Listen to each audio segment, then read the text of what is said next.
All right. So, like I mentioned, we are in Berachot, chapter 9, which means we are in the final chapter of Mishnah Berachot.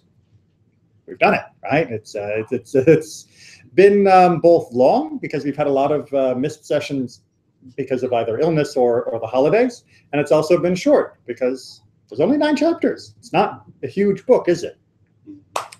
Up until this point, we have spent a lot of time talking about the required days or moments of tefillah, of prayer, where you actually have to do the Amidah, right? Do the section of prayer that begins with the Baruch Atah Adonai, right, on Shabbat, or the sections of prayers that surround the Shema and all the blessings that go with it.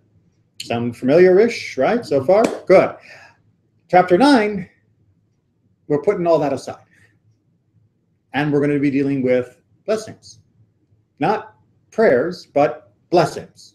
And so we're going to unpack these sort of rapid fire. How do you bless when things happen, when you're doing things? And what does it mean to bless as opposed to what does it mean to pray? Sound like a rough starting place to go from? Maybe? Oh, well, let's see how it unfolds. Okay.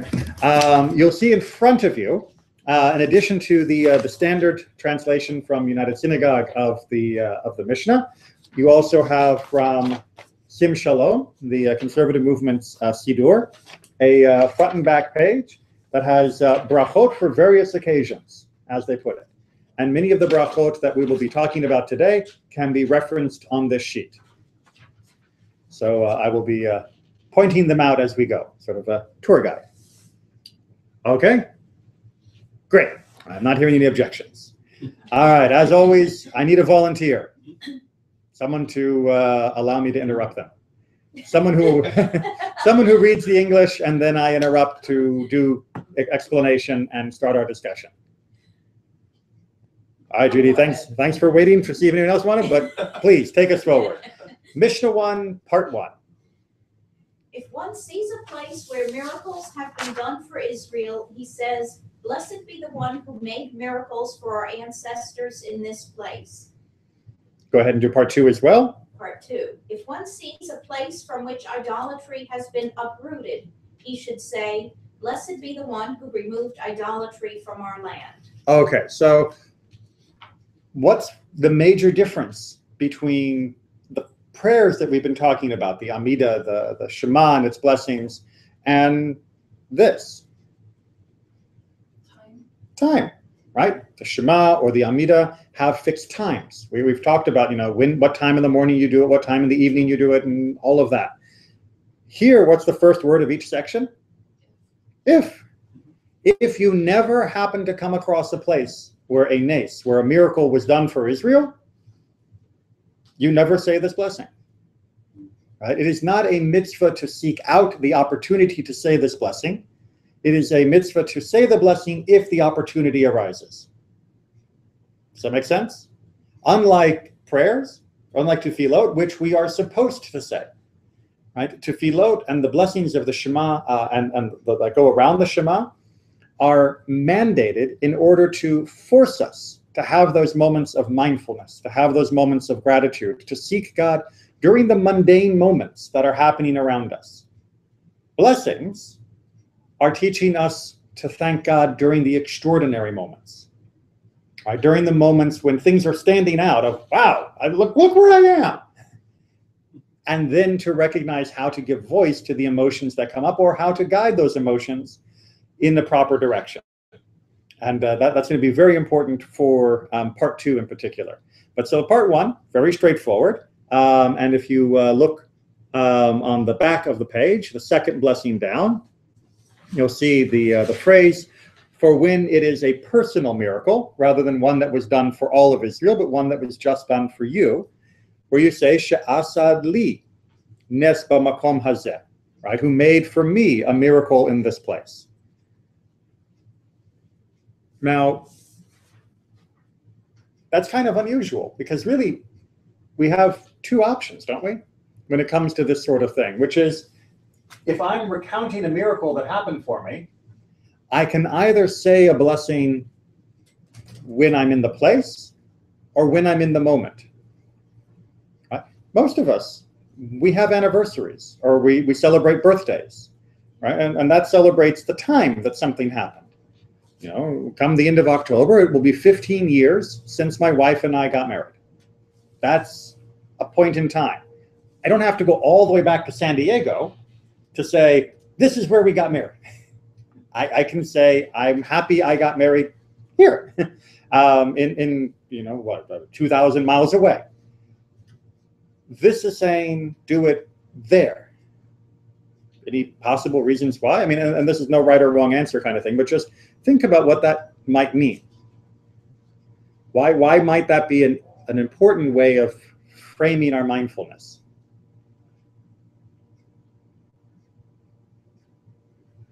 And by the way, there's no reason that you can't also commemorate and celebrate a miracle that had been done for you afterwards.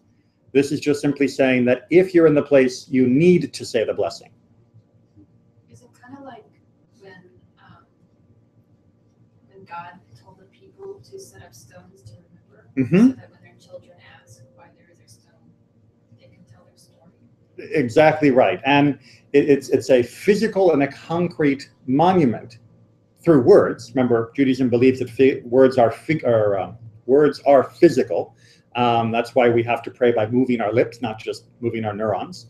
And it also becomes a multi-generational reminder, right? Because when you are in the place, presumably, with your family or friends, you now you give a physical testimony in that location. Additionally, it's the location that often will bring to mind the deepest feeling of memory. Right? As much as I can celebrate an anniversary or a birthday, I know when I go back to San Diego, we take the kids to the synagogue where we got married. I take the kids to the high school and show them this is where I went to school. And there's something different about that than just remembering, oh yeah, I graduated more years than I can count ago. Yeah, I had the good sense of getting married in the year 2000, so I can always do the math. But actually, I guess I graduated in 90, so I just have to add another 10. So 25 years. Oh, God. Yeah, so 25 years ago, when I graduated from high school, I'd like to take the kids to the spot, and it means something more when you're in the location.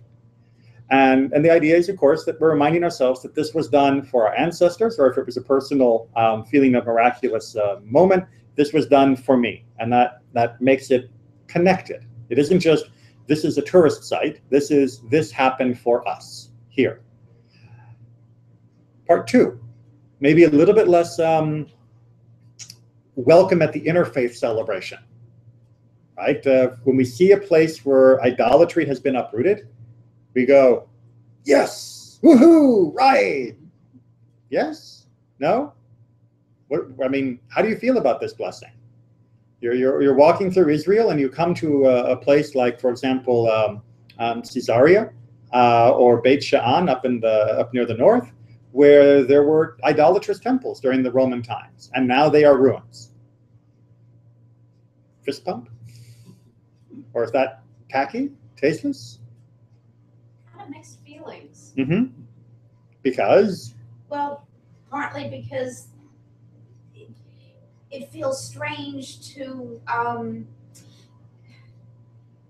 take joy in somebody else's downfall. I mean, it may be a natural human emotion, but we can also identify with somebody else's downfall. All right. And so we're saying about it too. Phrased beautifully, which is why the blessing doesn't say their downfall. And so look at the blessing. What are we celebrating here? Removed what? Of idolatry. Idolatry. Does it say who crushed the idolaters? No. Does it say who removed the idolaters? No. It says who removed idolatry from this place. Who removed the false worship and really the very poisonous idea that the physical is all that should be worshipped, and that what we make is the limit of what the universe is about, that there isn't something beyond what we make.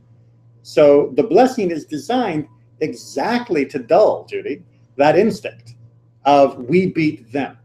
Because it's not we beat them, it's God helped idolatry be removed from this place.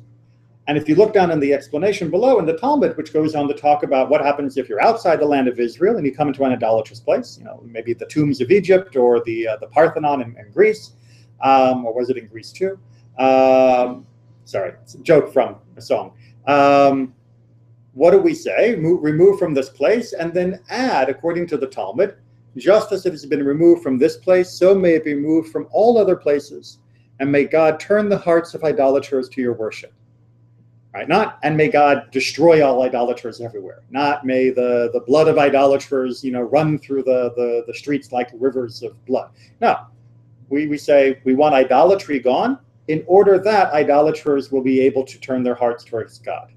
Not that they become Jewish. We're not saying that they all, become Jewish. We're saying that they turn towards God, which is the heritage of all humanity. Does that make it a little better? I mean, I know that we in the modern world are a little uncomfortable about idolatry, or about the anti-idolatrous notions of the Torah. But maybe that's because the forms of idolatry that we have now are so subtle, depending upon the person, that we don't recognize the danger that was inherent in it. And so we don't recognize the miraculous deliverance from it having been dampened. But 2,000 years ago, if you lived in a culture that was saturated with idolatry and the very common dehumanizing effects that went along with it, it would be a bit more natural to understand why the removal of idolatry and the liberation of idolaters from its poison is a very good thing. We are very good about understanding and respecting most religions now, because most religions now have, over 2,000 years, and in many cases painfully, removed idolatry as elements of their faith. But 2,000 years ago, it would have been much more poignant to have said, yes, one more blow for the good guys. And let's hope everyone else moves the right direction. All right. Speaking of direction, let's keep moving or we'll never finish. Chapter 9, Mishnah 2, Part 1. Part 1. On witnessing comets, earthquakes, thunder, or windy storms, one says, "Blessed be he whose strength and might fill the world." Which, if you look on the top left-hand corner of the first page, the one that says Berachot for various occasions, it is the third one down. Now, there's a little disagreement about which one it is. There isn't, but they're ruling this one as being Shekocho Uvrato Malei Olam, whose strength and whose might fill the world. Notice, when there is a comet or a thunder or a storm or lightning, do we say, God save us from these horrible things? No. Say, God's might fills the world. These are beautiful testaments to creation. Do we say, when we hear thunder, that means God is angry at us? Quickly, everybody, let's go repent and offer sacrifices? Certainly not here in Florida. Certainly not here in Florida, or we'd never do anything else. These blessings, again, transform what are occasional events, not so much in Florida, but occasional events, certainly in the land of Israel, into moments of mindfulness of God's presence all around us. But a mindfulness that is of beauty and celebration, not of fear, and not of anxiety. Similarly, when we see something beautiful in creation, we can also say, Part 2, on seeing mountains, hills, seas, rivers, or deserts, one says, "Blessed be he who made creation." Which is the one right above it on our other sheet, right? Oseh ma'aseh v'reshit, right? Who made the source of creation, who made creation. It's really who made the making of creation. Ma'aseh v'reshit is kind of like a parenthetical unit, a compound word, meaning the act of creation, capital A, capital C. The mystery of creation might be another way, because it's treated as being a deep mystical concept within rabbinic lore. So when you see a hill, when you see a mountain, when you see rivers, you are seeing creation not just because they were created, but you are seeing the unfolding of reality in front of you. And you recognize this not just as a hill or a mountain or a sea, but as something much deeper than that, even if it's a mountain. Or Part 3, if you see the Great Sea. Rabbi Judah says, one who sees the great sea should say, blessed be he who made the great sea, if he sees it at intervals. Right. So intervals eventually gets determined to be a 30-day period. If you go without seeing the Great Sea, which was most likely the Mediterranean or maybe also other major oceans, if you go without seeing them for 30 days, then you would say this blessing again. If you see it every morning because you live on the coast, you don't say the blessing every day, because then it would become too rote. Remember, this whole idea is that when you are experiencing a moment of awe, you translate it into a connection with the divine. If you wake up to the ocean every day, chances are you lose your sense of awe every day. I bet if you build a house on the edge of the Grand Canyon, you'd probably just walk to your coffee machine in the morning, scratching your head and pouring your cup, and sun's awfully bright this you wouldn't necessarily appreciate it after a couple months either. All right, part 4. Part 4. For rain and for good news. Which are one and the same if you live in Israel, or right now if you live in California. One says, blessed be he that is good and grants good. Right? Baruch hatov v'hametiv, which is, where are we on our page here? Oh, there we are. Down on the bottom of the left-hand column of the first page. Hatov v'hametiv. Right? Blessed is the one who is good and who makes good. Right?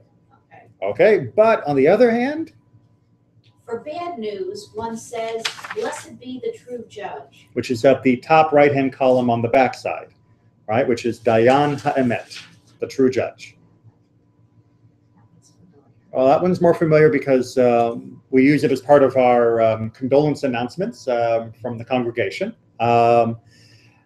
And unfortunately, because we often commemorate the bad more often than we commemorate the good, right? I mean, how often when we hear good news do we think of adding in a special blessing?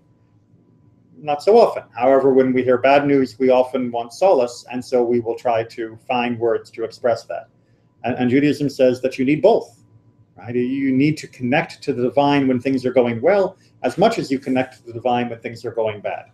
And in fact, connecting to God when things are going well is generally considered harder than connecting to God when things are bad. It's when things are going swimmingly that we tend to get a little arrogant, a little distant, a little self-satisfied, and all of those things strip away our mindfulness of God and our gratitude, which is what this is trying to drive home. Because when you think you did it yourself, why should you say thank you? All right, good. Mishnah 3. A few more blessings for occasions. Okay, and then we're going to get a little confusing. Okay, Mishnah 3, part 1.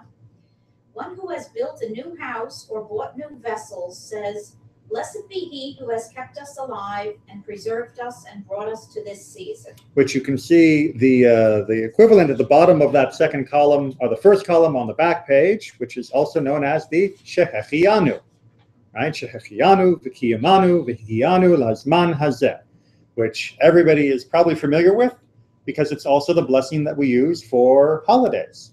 Right? When we are lighting candles or doing Kiddush for any of the major holidays, when you're lighting candles for Hanukkah, which you get to do it 8 days running, you'll be saying the Shechianu. You don't say Shechianu 8 days, right? But you get my point. We get used to saying these blessings. Make sense? Yes? And we do it for more than just these occasions, at least according to the way tradition has come down.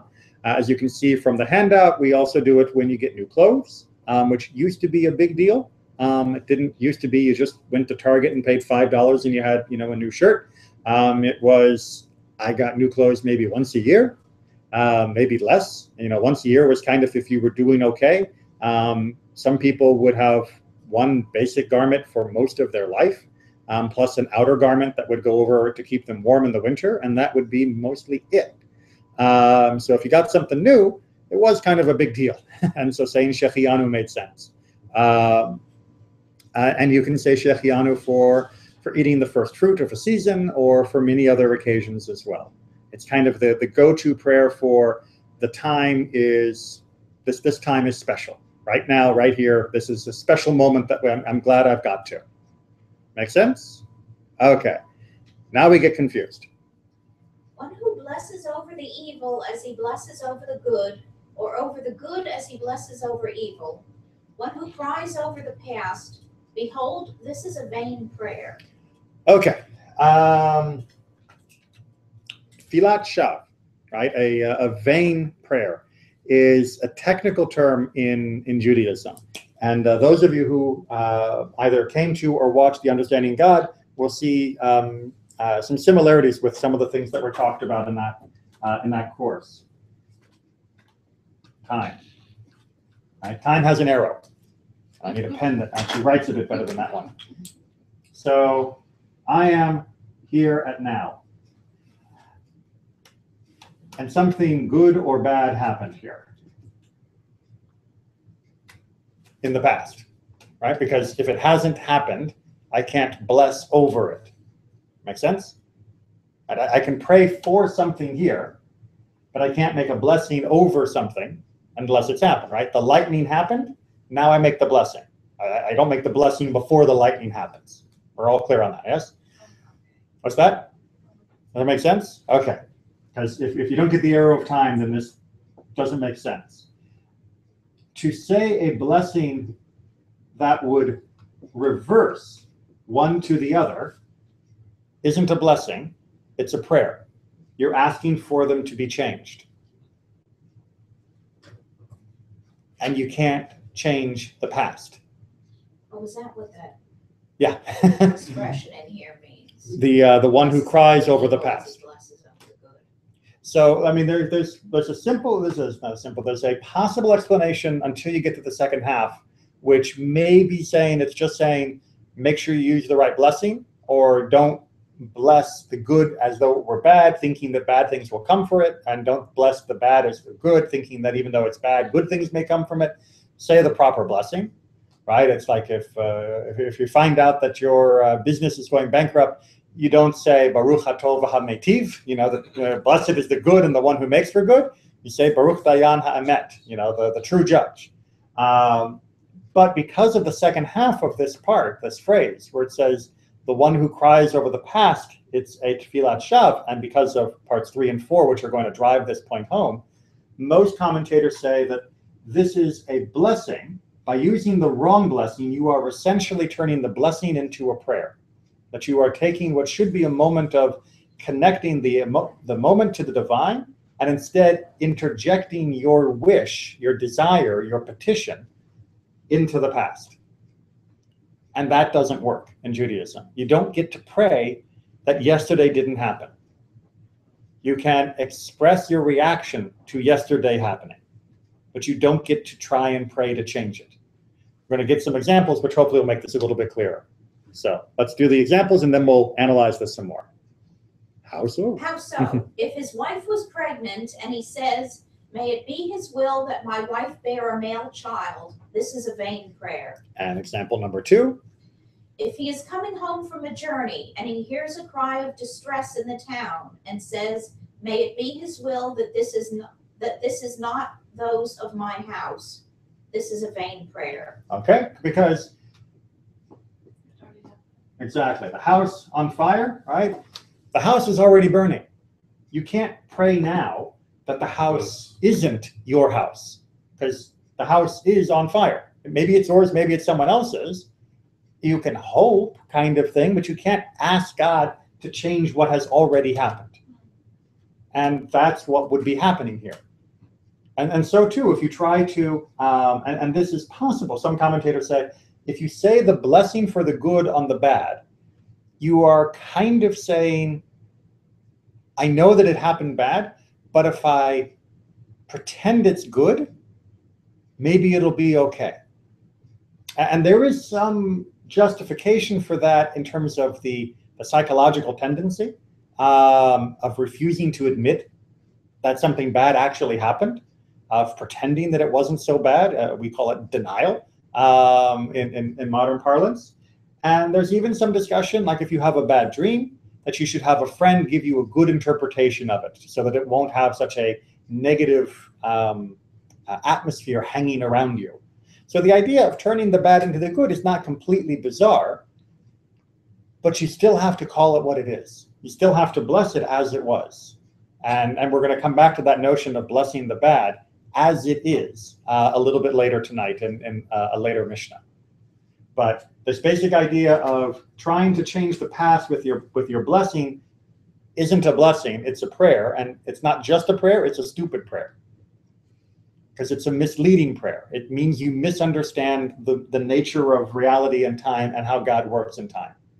God is not going to rewrite the past to make now better just because you said the magic formula. It doesn't work like that. And if you say it like that, then you're misunderstanding God. And misunderstanding God is kind of a big no-no. It's kind of a bad thing. That implies that if you do say the magic word, it has. If you say the magic word before the house fire starts, Right. that there is some ramification, some implication. Yes, and absolutely. Judaism does hold out the idea that prayer can work, with that "can" being heavily underlined and italicized. Right? It doesn't mean that there are magic phrases that always work. Again, anyone who tells you they'll teach you the secret phrase that will make all your dreams come true is selling you the secret phrase to make all your dreams come true. Judaism says that yes, prayer can be a part of playing, or can play a part in guiding what comes next along the path of time. But it plays a part, it's not the sole director. Because there are many other things that will determine whether or not this house catches fire, not just your prayer. And so it becomes part of the process of determining the future, not the sole determinant. And there are many reasons why the house may still catch fire despite your best prayers. And that gets into a much more complicated understanding of the theology of prayer and creation and God. We talked a little bit more about that in the Understanding God series, and I've been talking with our adult education group, and we're trying to put together a Connecting to God follow-up to that series, which goes through some of the things we talked about there and say, now how do we apply these for ourselves through prayer, through ritual, through action, through mitzvot and other things. So we're trying to put together a program and a timeline to work on that. So we'll have to save it till then. But yes, it does imply that things in the future can be influenced through prayer.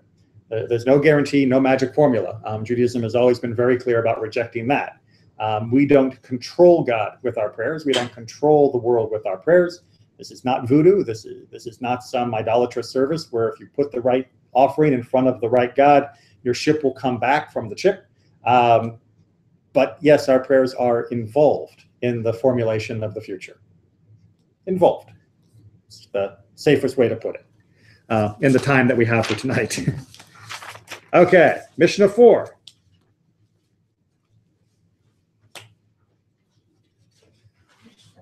It's right up at the top. Oh, just the one. Just the one, Okay. well, it's 2 lines, but it's 1 chunk, yes.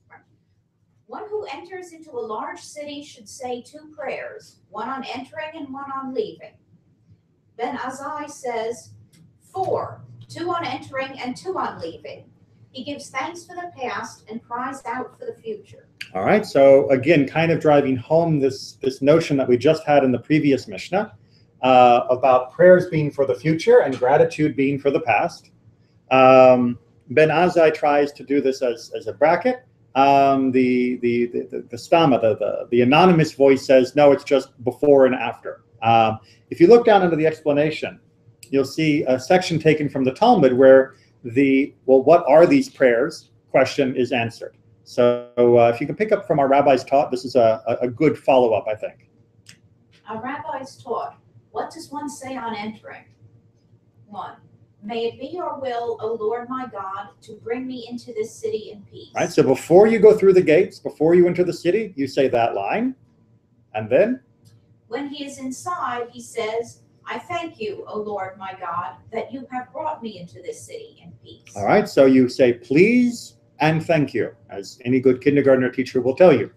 All right, you say please beforehand, you say thank you afterwards as gratitude, and it may not seem like a big deal to go into a city, but that's because we live in a very different world. We don't live in a world with giant walled cities and city gates and all the difficulties that can go along with getting into a city, and with tax collectors and corrupt police and bandits and all sorts of other things that can go on. So gratitude going into a city would make would be a big deal, would make a lot of sense in the ancient world. Nowadays, I guess your biggest comparison would be when you were, for example, flying to another city. And then there might be a little bit more trepidation. Or if you were driving into some cities, I know, where, thank God I got off that freeway, would certainly be a sense of gratitude for what just happened. All right, God, I'm about to go on the 405 again in Los Angeles, and then you get off. Thank you, God, for getting me off the 405. That might be. And then? When he is about to leave, he says, may it be your will, O Lord my God and God of my fathers, to bring me out of this city in peace. Because getting out of Dodge ain't always easy. Getting out of the walled cities in the ancient world was not always something that could happen without hiccup. And then when you're out. And when he is outside, he says, I thank you, O Lord my God, that you have brought me out of this city in peace. And just as you have brought me out in peace, so may you guide me in peace and support me in peace and make me proceed in peace and deliver me from the hands of all enemies and ambushers by the way. Right, which becomes part of what we call Tefillat Haderech, right? The blessing of the traveler, of going out and coming back in peace as being our expression. But an often forgotten part of Tefillat Haderech, the blessing for the traveler, is to express gratitude when you return from your travel. If you are nervous before a trip and it's significant enough of duration or distance that you're willing to say the blessing before you go, when you come home safely, say thanks. Thank you for bringing me back to my home safely. It doesn't necessarily have to be even fancier than that. Just something to close the experience and round it out. All right, question? Fit so far, fit our pattern in Mishnah 3. You ask for the future, you give thanks for the past. Yes? Okay. But we had this interesting little dilemma in Mishnah 3 about don't bless on the bad for as though it were good or good as though it were bad, and what all that meant. And I told you we put it off, but now we're getting to it. Why am I blessing God for the bad in the first place? Why would I say Baruch Dayan Ha'emet? Why would I say blessed are you, true God, when something horrible has just happened? Shouldn't I be just allowed to be upset that this thing has happened? Why bother blessing? Well, we're going to start off with the requirement in Mishnah 5, part 1, and a few explanations of why we are doing this. One must bless God for the evil in the same way as one blesses for the good, as it says, and you shall love the Lord your God with all your heart, with all your soul, and with all your might. All right, which is maybe a familiar phrase. Yeah. To love the Lord your God with all your heart, right, and all that. Ve'ahavta et Adonai Elohecha b'chol levacha u'b'chol nafshecha u'b'chol me'odecha. Right, it's the paragraph right after the Shema Yisrael. It's called the Ve'ahavta because that's the first word.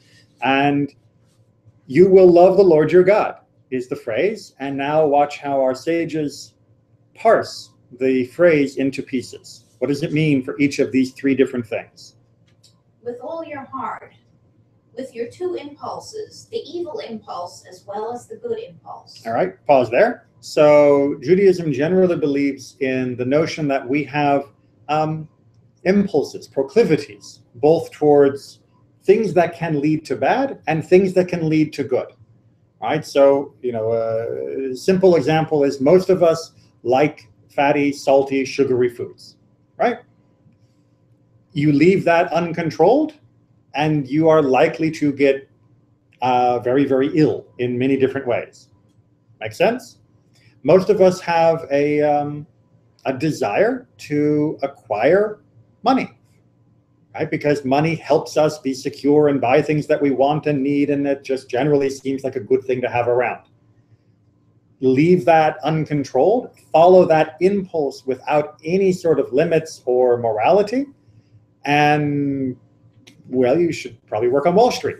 There are many, many good and moral people who work on Wall Street, but certainly we saw back in 2007 that there were also many people who worked in the financial district that did not have much control over that impulse and who were willing to go to great lengths to make great sums, that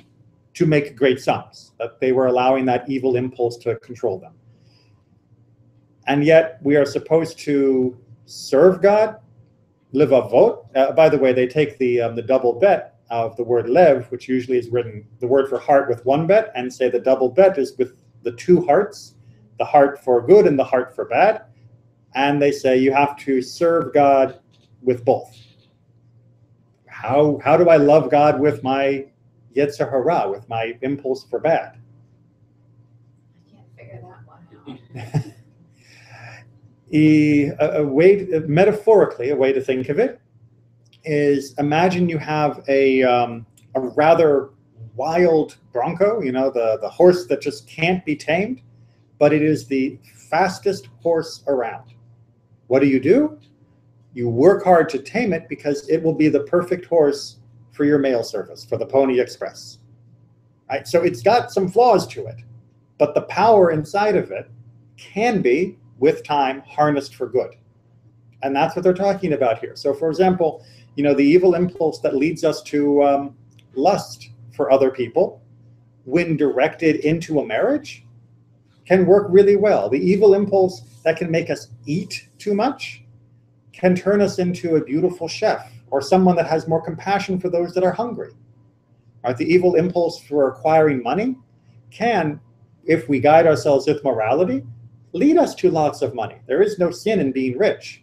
And then use that money for good things.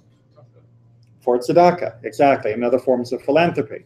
So it's not that you should get rid of the evil impulse, because that's impossible. Right? Judaism doesn't believe that you can purge the body of desires completely. But you guide them. And by guiding them well, you actually serve God with something that could have led you away from God. Right? It's not that you're two people, you're one person. You may have impulses going in two directions, but you make them both serve the same direction. Self-control. Well, a big part of it, yes. But it's an awareness that the evil impulse isn't evil unless it's allowed to act without control. Yeah. And that's up to us. All your soul. With all your soul, even though he takes your soul or life away from you. Right? Do you love God only up until the moment of death? And then once you're about to die, you decide, actually, I'd like to get off. I don't want to, this isn't what I signed up for. That's no. I mean, if you love God, if you're loving God with all your heart, with all your soul, then even as your soul leaves, you still attach yourself to God and love God in that process. It's one of the reasons why we say the Shema. Say the Shema at our death. Right? When someone is dying at the very end, either they, or if they are no longer conscious, or someone with them, will say the Shema on their behalf. Because we love God with all our soul, the whole nafshecha.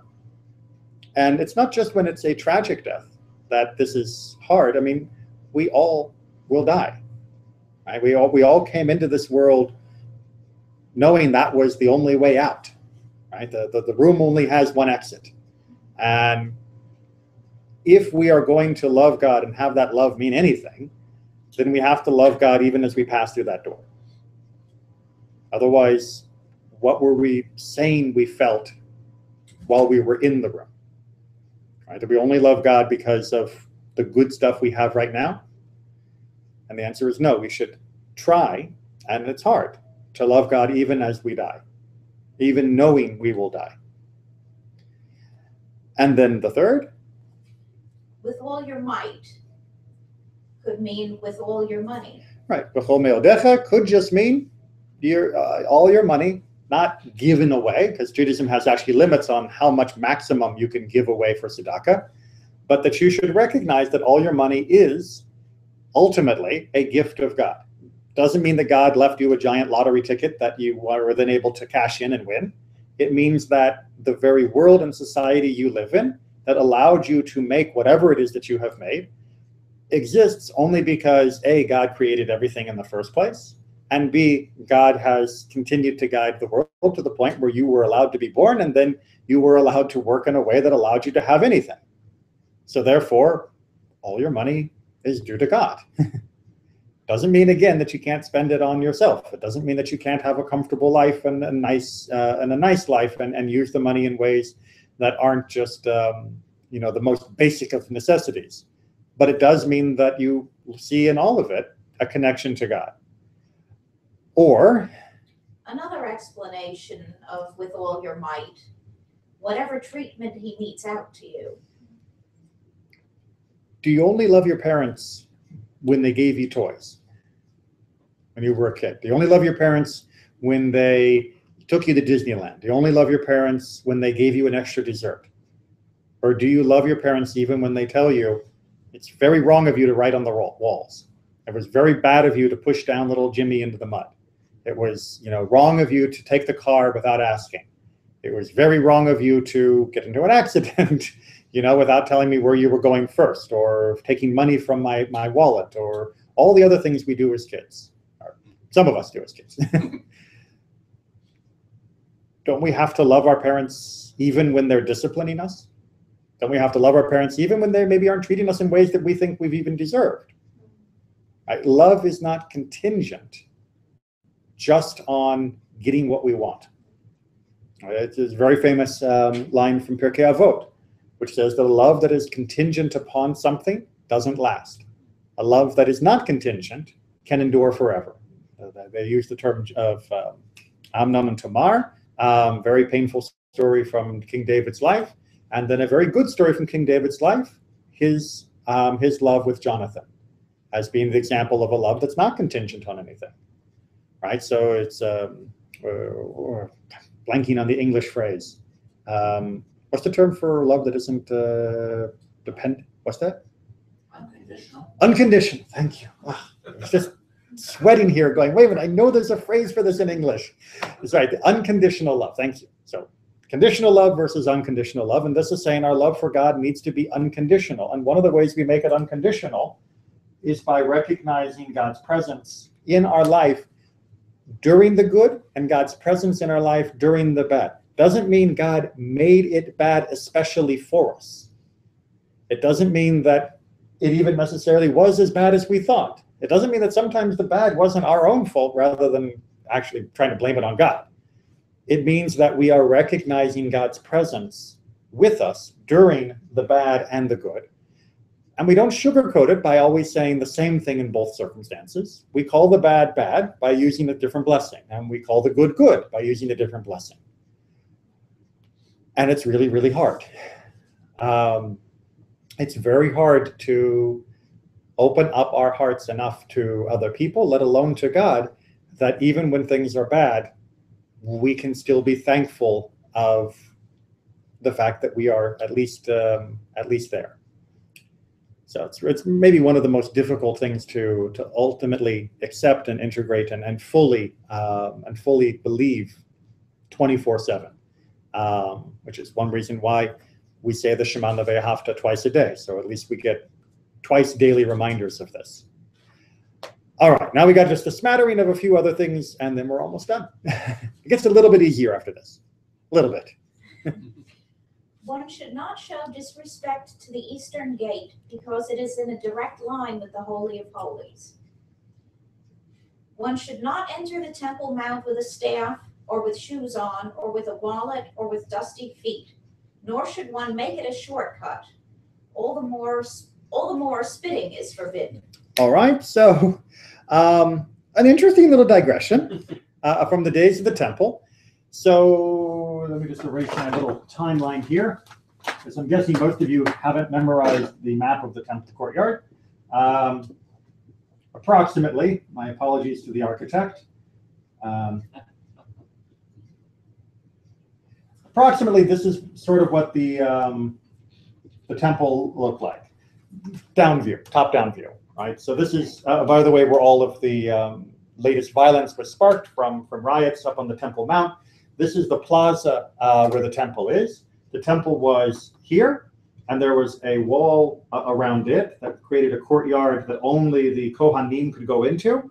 And then there were steps in front of it, which is where people who were bringing sacrifices would come up to, and they would make the handoff of the sacrifice to the Kohen here, and then you had the altar over here, and all the services would be done. Make sense? Okay. Eastern Gate is right over here. And the idea here is saying that you shouldn't show respect to the Eastern Gate, because the Eastern Gate is in line with the Holy of Holies at the back of the temple. And so when you're passing the Eastern Gate, you are passing the Holy of Holies in a sense. It was the shortest distance. Speaking of shortest distance, if there was a gate over here and a gate over here, I'm trying to remember exactly where they were, and you wanted to go, you shouldn't use the temple courtyard as a shortcut. You use the ground level and you traipse through all of the different, shops and alleyways and roads and everything, and you get to where you need to go the long way. Because this is not a shortcut. By the way, we still have this somewhat in halakha. You don't use a sanctuary as a shortcut, right? If you're in our lobby and you need to get to the social hall for some reason, and you have no reason to be in the sanctuary, you don't walk through the sanctuary and out the back door to the social hall. You go around the sanctuary into the social hall, because the sanctuary should be treated with a great deal of respect. The idea of the staff, the shoes, the wallet, or dusty feet, what are we talking about here? The traveler, exactly. Right. Remember, we're talking the temple was a place of pilgrimage. People would go both for the Shalosh Regalim, for the major holiday festivals, for Pesach, Shavuot, and Sukkot, but people would also go for sacrifices or other reasons on their own schedule.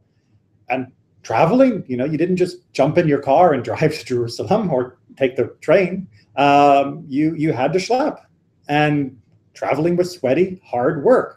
So you get to Jerusalem, you got your staff in your hand, your wallet hanging off of you, and the dust clinging to you, and your dirty shoes. You go clean up first, right? And it's the same basic thing we would use for people, right? If you were going for an important job interview, would you go straight from the airport to the job interview after flying for 12 hours? Most people would probably want to go to the hotel, check in, freshen up, and then go to the interview. And they would schedule their flight in order to give themselves that time. If you would do that for a person, why wouldn't you do that for God? And again, it's not that God cares that you are, smelly from the road. It's that you care that you're smelly from the road. And if you show something disrespect, you will come to disrespect it, right? If you treat the temple, the sanctuary, with disrespect, eventually you will come to disrespect what it stands for, because that's just how we are as humans, right? If you do something in a certain way, you will eventually believe what that way implies. Good with this? Onward. Part 3. Part 3. Oh, and spitting, as she goes without saying. My mind went on a digression. Share another time? Later. Okay. All the conclusions of blessings that were in the temple, they would say forever, as long as the world is. Right, that used to be the usual coda, the refrain that would come at the end of blessings when they were said at the temple. Sort of like we would say amen. Similar, yes, exactly. When the sectarians perverted their ways and said that there was only one world, they decreed that they should say forever and ever, literally from the end of the world to the end of the world. Known as Leolam Va'ed, right? So Leolam can literally mean not just forever, but for the world. And one of the points the Sadducees used to make was that there was no world to come. There was no afterlife. There was no next stage. And so rather than just saying Leolam, which could mean just sort of as long as the world is, the rabbis said, okay, then we're going to say Leolam Va'ed, the world and on, to imply there is more than just this world. It was a change to the style of liturgy to make a theological point.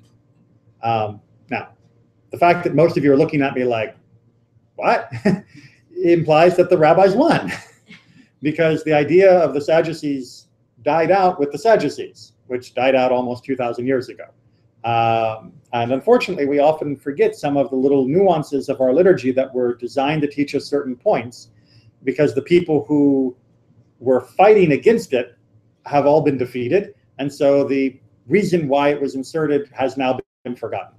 The same thing can be said for many of the changes that were made with regards to the Karaites, who were around about 1,300 years ago, that had also their own challenges to Judaism, well, own challenges to rabbinic Judaism, and many things were tweaked in the liturgy around that as well. Well, we'll leave it at that. There's always more to be said, but that's what the Talmud's for. Okay, onward, part 4. Part 4. They also decreed that a person should greet his fellow in God's name, as it says, "And behold, Boaz came from Bethlehem and said to the reapers, 'May the Lord be with you.' And they answered him, 'May the Lord bless you.'" In the book of Ruth. And go ahead and we'll finish off the other phrases. And it also says, "The Lord is with you, you valiant warrior," from Judges. And it says, "And do not despise your mother when she grows old," in Proverbs. And in Psalms it says, "It is time to act on behalf of the Lord, for they have violated your teaching." All right, so the first part of 4 and part A are giving proof texts of greeting someone with God's name. Now, it's a little ambiguous of exactly why this decree was needed. You can read from the commentary that it's thought that maybe at one time people had stopped greeting each other with God's name, and that the rabbis were trying to reinstitute this because they believed that it was appropriate. Suffice it to say, in the modern world, we no longer have God's name as a greeting tool, because we don't have God's name as God's name in any form. But we do tend to still greet people with phrases from our tradition, such as "Shalom Aleichem," right? It's peace be unto you. And when we are taking our leave from someone, you'll often see as a signature, L'Shalom or Lech L'Shalom, which means go in peace. Interesting from another part of the Talmud, Lech L'Shalom means go in peace. Lech B'Shalom, which might more literally be said to mean go in peace, is said by the Talmud to be used when somebody is dying. So even though grammatically it sounds better, B'Shalom, that's generally used throughout Tanakh as someone is being laid to rest. So Lech L'Shalom, or Lechi L'Shalom if you're talking to a woman, is more appropriate, or just L'Shalom is fine. The other two phrases are there basically saying, stick with it, guys. It's the final cheer or support from Mishnah Berachot, which remember is the very first Mishnah of the very first section of the teachings of the sages. And at the end, what they're basically saying is, don't give up. You made your way through all 9 chapters of Mishnah Berachot. You have learned a great deal about how our sages view both the requirements of prayer and the meaning of prayer and blessing. And there's been an awful lot of understanding of our connection to God and what the world is like. Keep with it. Don't throw away the teachings of your mother, right? It's time to act for God. And that means to keep learning, to maintain these teachings. And that's why I hope that we will find a time and a topic that we will continue to work with, so that we can continue to grow in our understanding of not just Mishnah, but of Judaism and all that it has to teach us. Any questions on our final Mishnah from Berachot? All right, so I'm going to turn it off so we can have a open conversation about where we go next.